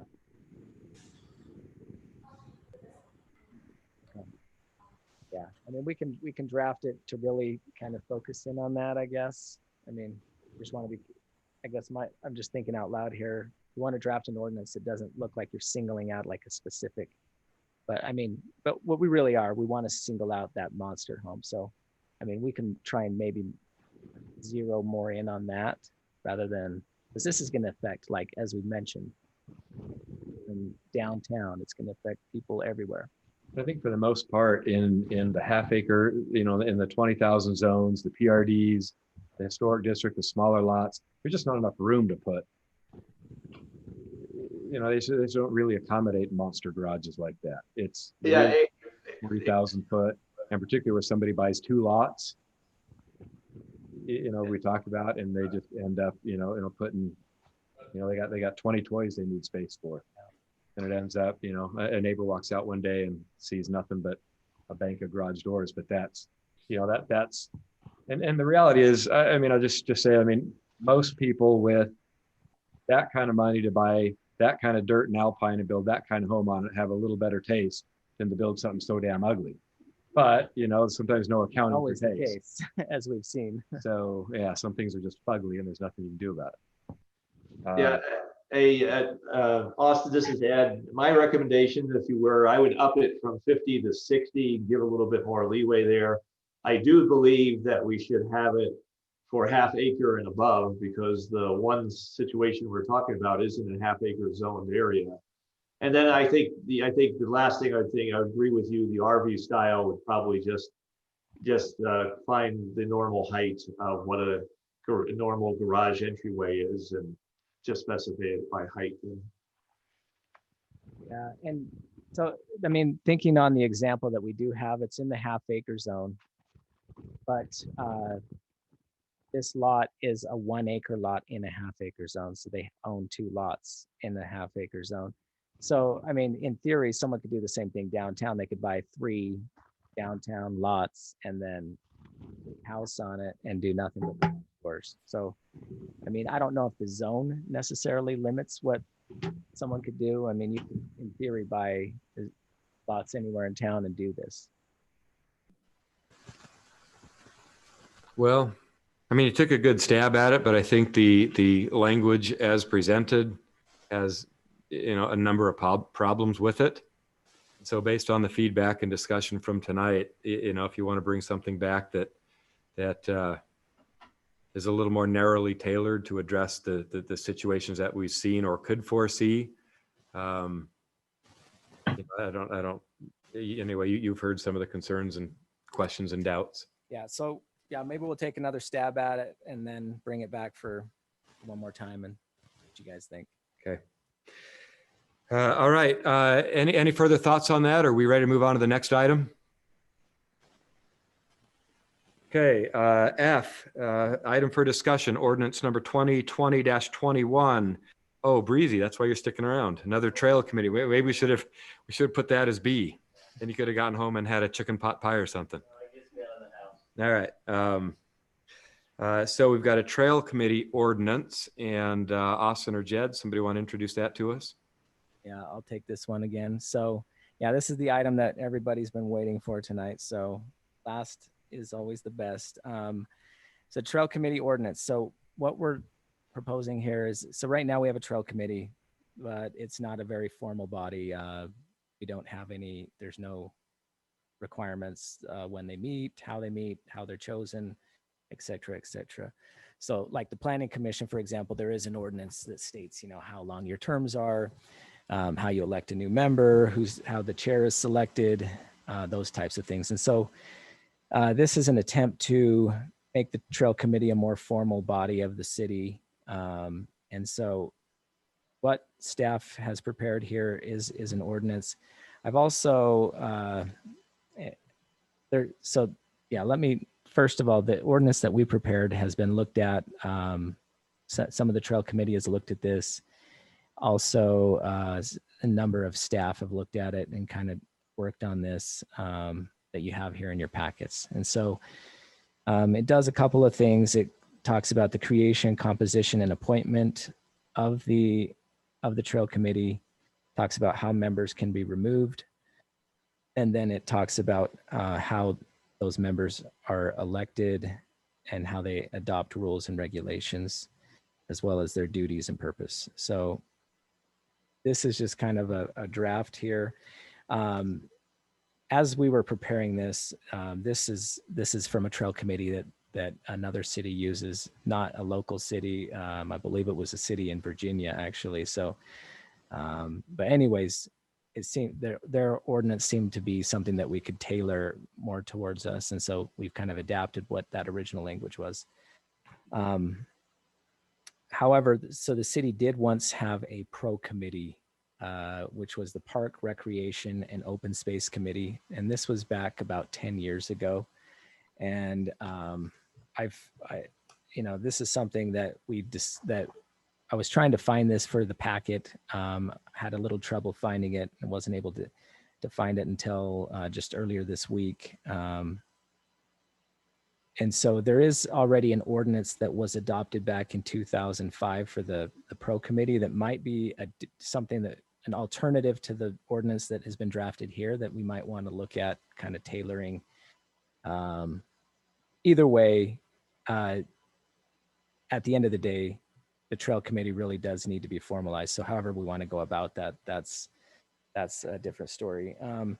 But with this, the one that you have in your packet and the one that we're showing here on the screen, there's a couple of more recommendations. So what we've shown here is what staff has put together, but a few more last minute thoughts after this was put in the packet that I just wanted to bring up here. So first of all is that the trail committee here outlines how many members there are. And so it says there shall be 5 voting members and then 2 non-voting members. And so the 2 non-voting members are representatives of the city. So we have from the planning department and then someone from the public works department. Rethinking this, it might be better if that was added as kind of a subcategory, just keep this as just what was I going to say? Just 5 members only, and then just say down below that the trail committee shall be supported by the city, a representative of the city planning department and public works. The reason for that is this outlines, when the meeting shall be held, how they shall be held, how the members shall be voted in and stuff. And so by moving that, I think it'd be better suited to move those 2 sections, the 2 city representatives, down later in the document to just kind of avoid any confusion there, and then make it clear that they're not, primary members of the committee. They don't have the same impact on the committee as the other members. The other comment that I wanted to make on this draft that you have before you is in the draft here, and this is leftover language from the city in Virginia. The way they do it is the committee establishes its own set of bylaws, rules, and regulations. But as staff got to thinking about this more, it seems like the city council would probably want to have more of a say on how they're running their meetings, what their purpose is, and that type of stuff, to make sure that they're really doing what the city wants them to do. And so I think, maybe if we were to rewrite this section here, I would just recommend that the city council shall be responsible for creating bylaws, rules, and regulations for that the trail committee then has to abide by.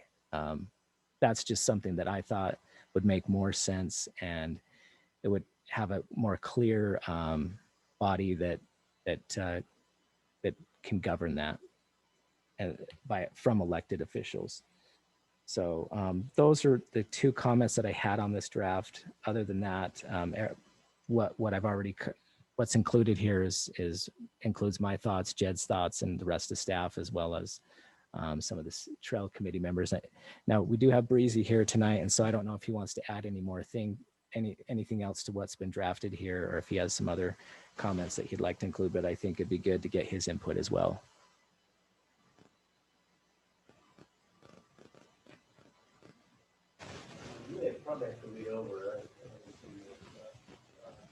Okay, yeah, maybe, and I know that Will looked at it, and yeah, so maybe I can get you a copy. What do you think of the 4-year term, Breezy?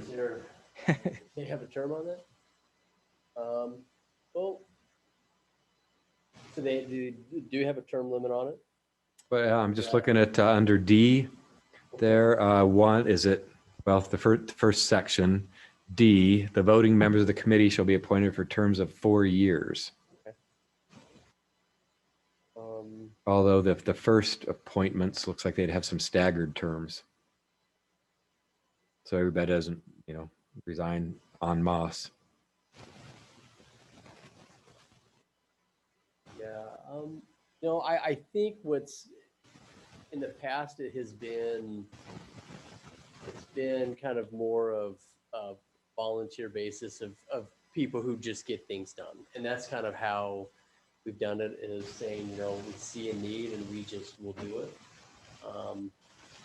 I'm not opposed to that. I do like putting more pressure. I shouldn't say more pressure, more liability on the city council, rather than, because we have had remarks about saying, oh, the trail committee has too much power.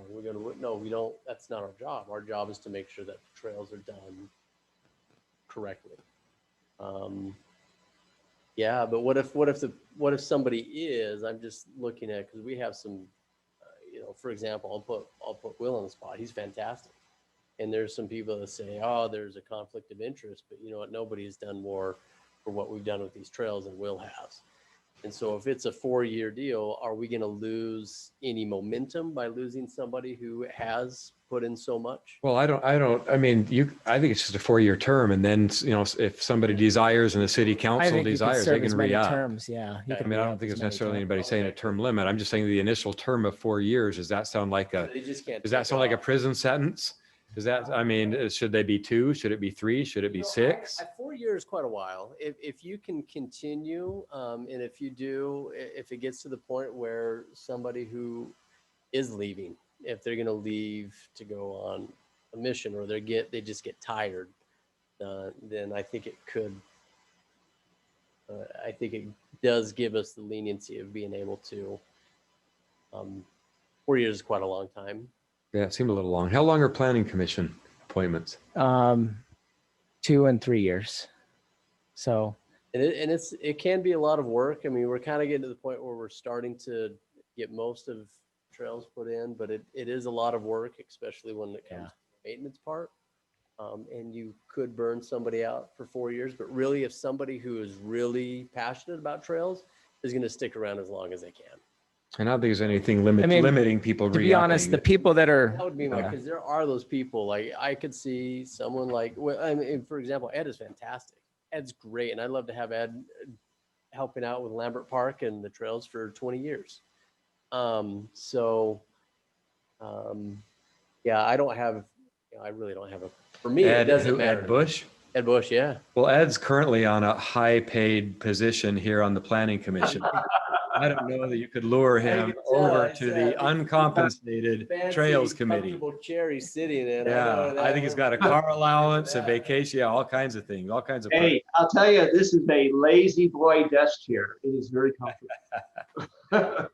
I'd like to, I mean, really sit down and read it, but I trust what Austin puts together, and if Will looks over it, I put all trust in what you guys do. So there's nothing I really have, but I do like seeing the language there of having the city council really oversee it, because honestly, there's been times where I've thought we can just do what we want and put trails where we want. So it's good to have, and it's nice having the backing from the city council. I think the city has really seen the benefit of having the trail committee the last few years.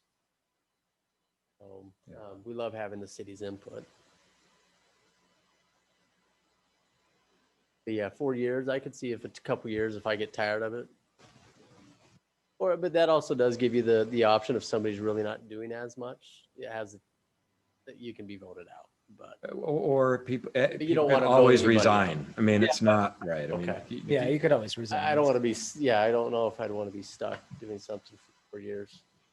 I think, the appointment term, it's good because I don't know if 4 years is good, but you want to have something there that sets an expectation. Yeah. So it's like, I'm dedicating 2 or 3 or 4, I think that's good. It just 4 years just jumped out at me. It's kind of long, considering, for example, ours are much shorter, and somebody can always re-up if they want. Yeah. But, that was just something that jumped out at me, and I was curious what Breezy thought, but. No, I might be a lifer. I don't know. He might not let you out. If 4 years feels kind of long to me, but. Yeah. Any thoughts from the commission on any input back to Austin? Other than some of Austin's own, I think pretty good self-reflection there, self-input.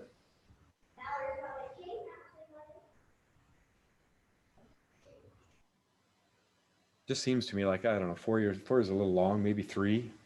Yeah. I don't think you want to do it annually, but there's probably a good middle ground there. Yeah, you're kind of balancing. You want, especially in this committee, because you want some consistency of vision that's going forth, but you do want to be able to have other people possibly, as other people get tired of it, rotate in and that. So I might recommend 3 years also as maybe the term. I will say, we're losing our city attorney who's been with the city for 20, 30 years or something like that. And I mean, his knowledge that he has of all the things that have happened in the city is invaluable. And that's not going to be something that the city's going to be able to replace when we hire a new attorney.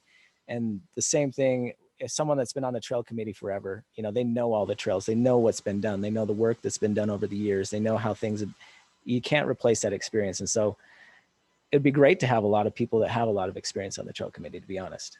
But it's not realistic. It may be one of the things where, again, I mean, it might be a 3-year term, and there's no reason that somebody's term doesn't come up.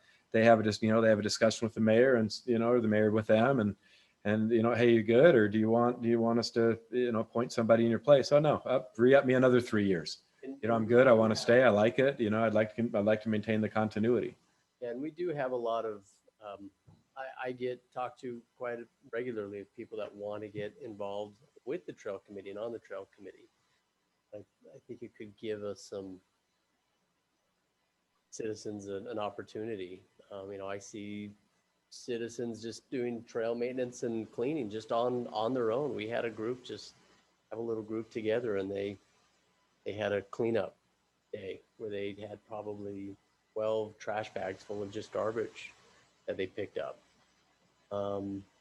Well, the other day I went over my bars, landed on my back, and there was about a 2 or 3 foot section of the trail that I cleaned with my back, and yeah, just scoured it. No, nobody paid me. Just fine. In blessings. Yeah, there's no trail. I paid in some blood. Okay, well, if there's no further thoughts from the commission, then I think, where are we, Austin? You want to So- rewrite a few things here? Yeah, I and- might make a few tweaks and bring back? it back, and we'll hold a public hearing on it. If you guys don't have any, feel strongly one way or another, I'll just make a few tweaks and bring it back. Yeah, no, but I think overall, I think we'd all say it's a pretty good idea, right? Yes. And any objections or from the commission on moving forward with formalizing the trail committee? I think it's great. Do it. All right. Awesome. Thanks, brother. Do. Thanks, Austin. Good work. Okay, then action item G, as we're rolling past 9, is discussion on training materials. Want to introduce that? What are we talking about here, Yeah, Austin? so we've had this discussion, and Alan's been putting this together. He put together a training materials document. It was on the agenda for the last meeting. It was kind of tabled for one reason, because you weren't here, and they felt like, well, Alan's bringing this forward, so they want him to be here for it. And 2, they wanted to see what the rules of order that had been adopted by the Planning Commission a couple years ago, what those were. And so I've thrown those in the packet for everybody to look at. Well, why don't we do this, unless anybody on the commission has an objection? I mean, why don't we, table this and then bring this up at the next meeting? Because I'll tell you one thing, and I was looking through some of the comments, and there's those Robert's Rules of Order, right? Yeah. And because of some of those rules of order, I just know that according to the Robert's rules, you basically have a public hearing, and then we're supposed to make a motion, and then we discuss the motion. That just always has felt so awkward to me, because it seems counterproductive to do it that way. It seems much more efficient, productive to listen to what the public has to say, open it up for discussion in our commission, kick it around, listen to what everybody has to say. And once you kind of see different perspectives and viewpoints seem to somewhat arrive at maybe a consensus or a majority consensus, then it sort of seems to be a more natural flow at that point to, somebody step up and make a motion, a clean motion or with conditions, or deny based on knowledge and interactions that we've had via discussion. Just seems and I think that's backwards of how Robert's rules work, right? Yeah. But I don't like Robert's. I don't like Robert's rules. Robert's Rules of Order. The idea is it's aiming at efficiency. So this is how you keep your meeting efficient and on time. Okay. Well, thoughts on the commission then? Thoughts from members.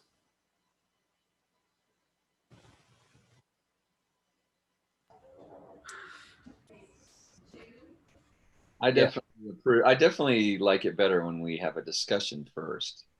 So I agree with you on that order of things, because I often, it's just really easy to get stuck in voting and then unvoting and then revoting. It seems like that doesn't seem more efficient to me. Yeah, we've had some seriously convoluted motions and amendments and messes in the past, that I think could have been mostly avoided if we had a little more consensus and pre-motion discussion. So I mean, personally, if other members are in favor, I'd go back and kind of tweak those Robert's rules as applied to kind of like Robert's Rules of Order for Alpine. And, we might tweak them a little bit if as a commission, we think that, there's an order of process that seems make a little more sense for how we like to do it.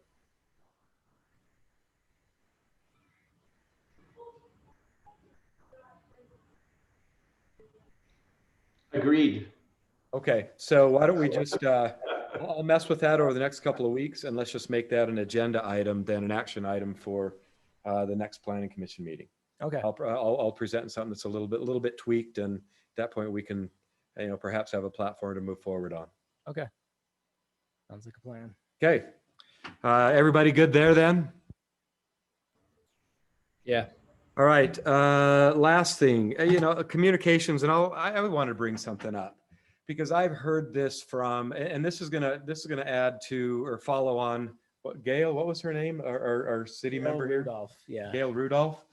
Like in what I do, and I sit in boards and I do some of this stuff for a living. Transparency is always a good thing. And I've often heard, as I've talked to neighbors and others, like, oh, where are you going? Oh, I'm going to planning commission meeting. Oh, you're on the planning commission. Yeah. Isn't like, are you guys all made up of like realtors and developers? And it just seems to me like I don't disagree at all with Gail's comment on there being a little bit more transparency. I don't know the best way to do that. I would suggest that maybe that's just a discussion item for our next meeting, but I would just be a favor. I'll just throw some spaghetti against the wall. I mean, something, for example, like bios on, I don't think we have to sit here and go around, the room before each meeting and say, hi, I'm so-and-so. Here's what I do for a living. These are my hobbies and interests that might conflict. Oh, and here's boards or whatever I sit on.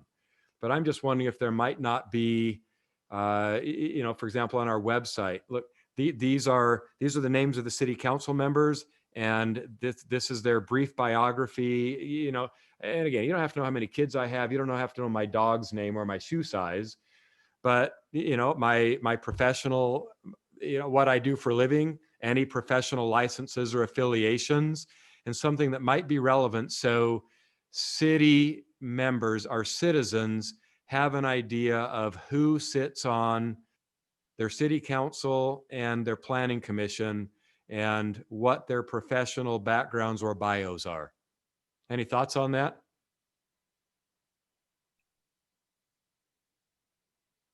Yeah, I mean, I don't have a problem with letting people know what I do. I don't have any relationship to real estate or anything like that. So I don't think anybody on this committee really does. So yeah.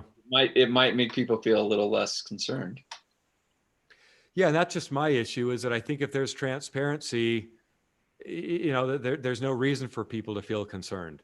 I think it's interesting that she brought it up because it mirrored at least just, I don't even know what those comments are founded on, right? That, well, yeah, aren't you guys all made up? You're thick as thieves. Aren't there just a bunch of developers and real estate agents?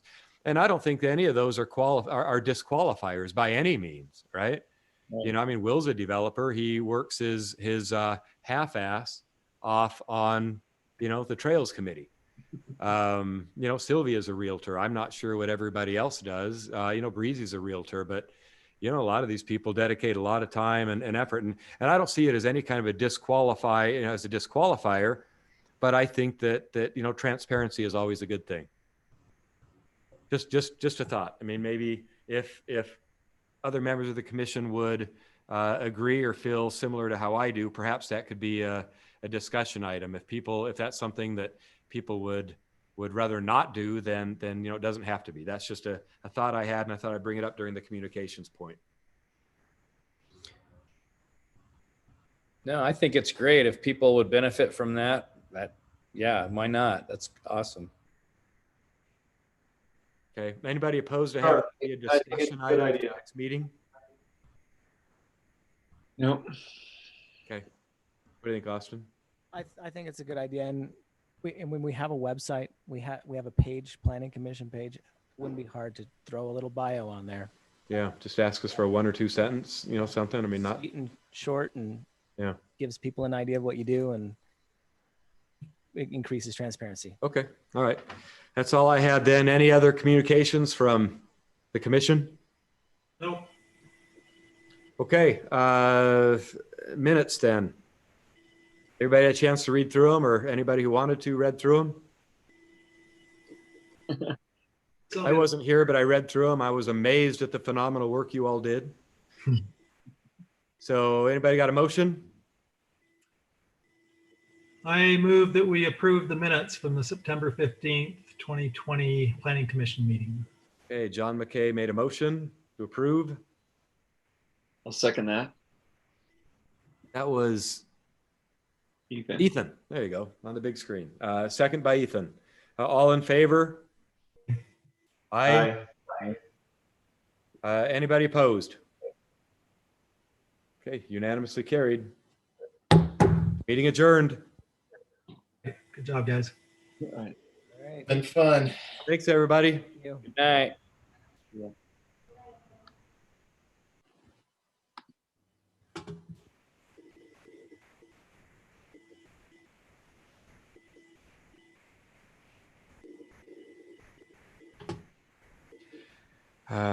Camera off.